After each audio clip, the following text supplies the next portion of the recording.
Now, I'm going to use old language, the language that I use with people who are not familiar with this way of thinking. The old language is that people can think and reason. I do not believe that is possible. I have many inventions. I've worked on many different things. But I do not believe that human beings can think or reason. This is what I do believe. By the way, you don't have to accept anything I say. During the question period, don't be polite. Come at it from all angles. Break it down if you can. This helps me and it helps you. So when I talk about thinking and reasoning and putting things together, we're talking about the forces that shape human behavior. I believe that all human behavior is lawful. That the reactions and values that all people have are perfectly lawful to the environment that they come from. So every human being is perfectly well adjusted from where they are coming from their background and experience.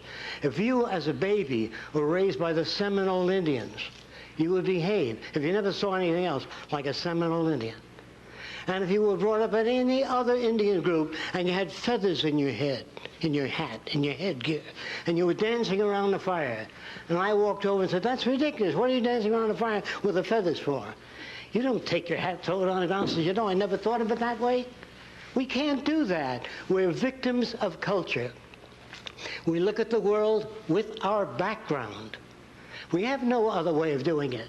Psychology is kind of a rudimentary form today, an attempt to grasp at the factors that shape human behavior, the factors that are responsible for the way we look at ourselves, other people, and the way we behave, or, if you wish, misbehave.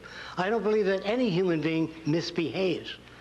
They use whatever tools they know of, whatever tools they're familiar with. Language is a tool.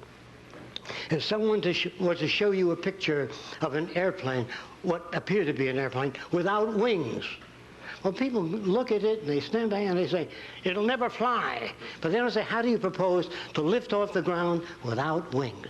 That's the key to communication.